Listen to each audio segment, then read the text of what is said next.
ಕಾಂಗ್ರೆಸ್ಗೆ ದಾವಣಗೆರೆ ದಕ್ಷಿಣ ಕ್ಷೇತ್ರದ ಫಲಿತಾಂಶ ಎಚ್ಚರಿಕೆಯ ಗಂಟೆ ಅಂತಾನೆ ಪರಿಗಣಿಸಲಾಗ್ತಾ ಇದೆ, ವಿಶ್ಲೇಷಣೆ ಮಾಡಲಾಗ್ತಾ ಇದೆ. ಯಾಕಂದ್ರೆ ದಾವಣಗೆರೆ ದಕ್ಷಿಣದಲ್ಲಿ ಕಾಂಗ್ರೆಸ್ನ ಅಭ್ಯರ್ಥಿ ಸಮರ್ಥ ಶಾಮನೂರು ಗೆಲುವನ್ನ ದಾಖಲು ಮಾಡಿದ್ರೂ ಕೂಡ ಪ್ರಯಾಸದ ಗೆಲುವಾಗಿ ಕಂಡುಬಂತು. ದಾವಣಗೆರೆ ದಕ್ಷಿಣ ವಿಧಾನಸಭಾ ಕ್ಷೇತ್ರದ ಜಾತಿ ಸಮೀಕರಣ ಯಾವ ರೀತಿಯಾಗಿದೆ ಅಂತಂದ್ರೆ, ಕಾಂಗ್ರೆಸ್ನಿಂದ ಯಾರೇ ನಿಂತು ಗೆಲುವನ್ನ ದಾಖಲು ಮಾಡಬೇಕು ಅಂಥದ್ದೊಂದು ಸಮೀಕರಣ ಅಲ್ಲಿರೋದು. ಆದ್ರೆ ಅದರ ಹೊರತಾಗಿಯೂ ಈ ಹಿಂದೆ ಶಾಮನೂರು ಶಿವಶಂಕರಪ್ಪನವರು 25-26 ಸಾವಿರ ಮತಗಳ ಅಂತರದಿಂದ ಗೆಲ್ತಾ ಇದ್ದಂತಹ ಕ್ಷೇತ್ರದಲ್ಲಿ ಬಹಳ ಕಡಿಮೆ ಅಂತರದಿಂದ ಸಮರ್ಥ ಶಾಮನೂರು ಗೆಲುವನ್ನ ದಾಖಲು ಮಾಡ್ತಾರೆ. ಅದಕ್ಕೆ ಕಾರಣ ಆಗಿದ್ದು ಮುಸ್ಲಿಂ ಮತಗಳು ಸ್ಪ್ಲಿಟ್ ಆಗಿದ್ದು, ಒಡೆದು ಹೋಗಿದ್ದು. ಸುಮಾರು 19 ಸಾವಿರ ಮತಗಳನ್ನ ಪಡೆಯುವಂತಹ ಕೆಲಸ ಎಸ್ಡಿಪಿಐನ ಅಭ್ಯರ್ಥಿ ಮಾಡಿಬಿಡ್ತಾರೆ. ಹಾಗಾಗಿ ಎಸ್ಡಿಪಿಐನ ಲಘುವಾಗಿ ಪರಿಗಣಿಸುವಂತಿಲ್ಲ ಅನ್ನುವಂತಹ ಸಂದೇಶ ಕಾಂಗ್ರೆಸ್ ಪಾಳಿಯಕ್ಕೆ ಪಾಸ್ ಆಗಿದೆ.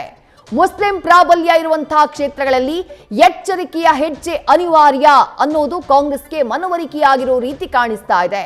ಜೊತೆಗೆ ಪಕ್ಷದ ಮುಸ್ಲಿಂ ನಾಯಕರನ್ನ ಕಡೆಗಣಿಸಬಾರದು ಅನ್ನುವಂತಹ ಸಂದೇಶವೂ ಕೂಡ ದಾವಣಗೆರೆ ದಕ್ಷಿಣ ವಿಧಾನಸಭಾ ಕ್ಷೇತ್ರದಿಂದ ರಾಜ್ಯ ಕಾಂಗ್ರೆಸ್ ನಾಯಕರಿಗೆ, ಹೈಕಮಾಂಡ್ ನಾಯಕರಿಗೆ ಪಾಸ್ ಆದಂತೆ ಕಾಣಿಸ್ತಿದೆ. ಡೀಟೇಲ್ಸ್ ನಮ್ಮ ಪ್ರತಿನಿಧಿ ಹರೀಶ್ ನೀಡ್ತಾ ಹೋಗ್ತಾರೆ. ಹರೀಶ್, ಏನೇ ಮಾಡಿದ್ರು, ಯಾರನ್ನೇ ನಿಲ್ಲಿಸಿದ್ರು ದಾವಣಗೆರೆ ದಕ್ಷಿಣದಲ್ಲಿ ಕಾಂಗ್ರೆಸ್ ಅಭ್ಯರ್ಥಿಯಾಗಿ ಅವರು ಗೆದ್ದು ಬಿಡ್ತಾರೆ ಅನ್ನುವಂತಹ ಒಂದು ಸಿಚುವೇಶನ್ ಇತ್ತು. ಯಾಕಂದ್ರೆ ಅಲ್ಲಿ ಜಾತಿ ಸಮೀಕರಣ ಅಷ್ಟು ಸುಲಭವಾಗಿ ಕಾಂಗ್ರೆಸ್ಗೆ ಗೆಲುವನ್ನ ತಂದು ಕೊಡುವಂತಹ ಸ್ಥಿತಿಯಲ್ಲಿತ್ತು.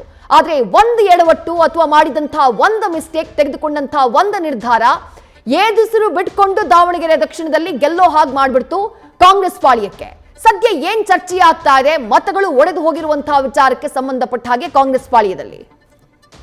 ಇದಕ್ಕೆ ಬಹಳ ಮುಖ್ಯವಾಗಿರುವಂತದ್ದು ದಾವಣಗೆರೆ ದಂಗಲ್ ವಿಚಾರಕ್ಕೆ ಸಂಬಂಧಪಟ್ಟಂಗೆ ಫಲಿತಾಂಶ ಕೂಡ ಹೊರಬಿದ್ದಿದೆ. ಅಲ್ಲಿ ಕಾಂಗ್ರೆಸ್ ಏದುಸಿರು ಬಿಟ್ಕೊಂಡು ಕೂಡ ಅಲ್ಲಿ ಗೆಲುವನ್ನು ಸಾಧಿಸುವಂತ ವಿಚಾರಕ್ಕೆ ಸಂಬಂಧಪಟ್ಟಂಗೆ ಕಾಂಗ್ರೆಸ್ ನಲ್ಲಿ ದೊಡ್ಡ ಮಟ್ಟದಲ್ಲಿ ಚರ್ಚೆ ಆಗ್ತಾ ಇದೆ.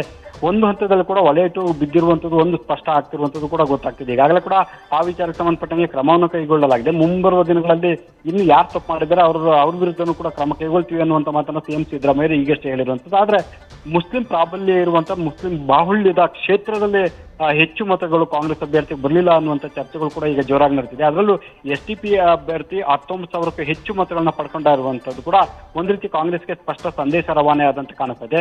ಪರಿಸ್ಥಿತಿಯ ಲಾಭವನ್ನ ಕೂಡ ಎಸ್ಡಿಪಿ ಬಳಸ್ಕೊಳ್ಬಹುದು ಅನ್ನುವಂಥದ್ದು ಕೂಡ ಈಗ ಚರ್ಚೆ ಆಗ್ತಿದೆ. ರಾಜ್ಯದಲ್ಲಿ 30ಕ್ಕೂ ಹೆಚ್ಚು ಕ್ಷೇತ್ರಗಳಲ್ಲಿ ಮುಸ್ಲಿಂ ಪ್ರಾಬಲ್ಯ ಇರುವಂತದ್ದು. ಹಾಗಾಗಿ ಅಂತಹ ಕ್ಷೇತ್ರಗಳಲ್ಲಿ ಎಸ್ಡಿಪಿ ಸ್ಪರ್ಧಿಸಿದ್ರೆ ಪರಿಣಾಮ ಬೀರಬಹುದು ಅನ್ನುವಂಥ ಆತಂಕ ಕೂಡ ಒಂದು ಎದುರಾಗಬಹುದು ಅನ್ನುವಂಥ ಚರ್ಚೆ ಕಾಂಗ್ರೆಸ್ಗೆ ಆಗ್ತಾ ಇದೆ.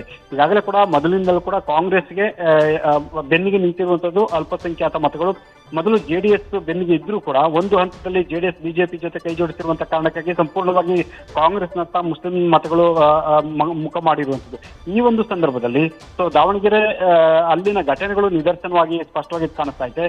ಬಾಗಲಕೋಟೆಯಲ್ಲಿ ದೊಡ್ಡ ಮಟ್ಟದಲ್ಲಿ ಅಂತರದ ಗೆಲುವಲ್ಲಿ ಸಾಧಿಸಿದ್ರು ಕೂಡ ದಾವಣಗೆರೆಯಲ್ಲಿ ಪ್ರಯಾಸದ ಗೆಲುವನ್ನು ಸಾಧಿಸಿರುವಂತದ್ದು ಒಂದು ದೊಡ್ಡ ಸಂದೇಶವನ್ನ ಕೂಡ ಕಾಂಗ್ರೆಸ್ಗೆ ರವಾನೆ ಆಗಿರುವಂತದ್ದು. ಹಾಗಾಗಿ ಮುಸ್ಲಿಂ ಪ್ರಾಬಲ್ಯದ ಕ್ಷೇತ್ರಗಳ ವಿಚಾರಕ್ಕೆ ಸಂಬಂಧಪಟ್ಟಂಗೆ ಕಾಂಗ್ರೆಸ್ ಕೂಡ ಹೆಜ್ಜೆಯನ್ನ ಇಡಬೇಕಾಗುತ್ತೆ ಅನ್ನುವಂಥ ಸಂದೇಶ ಕೂಡ ಈಗ ರವಾನೆ ಆಗಿದೆ. ವಿದ್ಯಾಶ್ರೀ, ಥ್ಯಾಂಕ್ ಯು ಹರೀಶ್ ತಮ್ಮೆಲ್ಲ ಡೀಟೇಲ್ಸ್ಗೆ.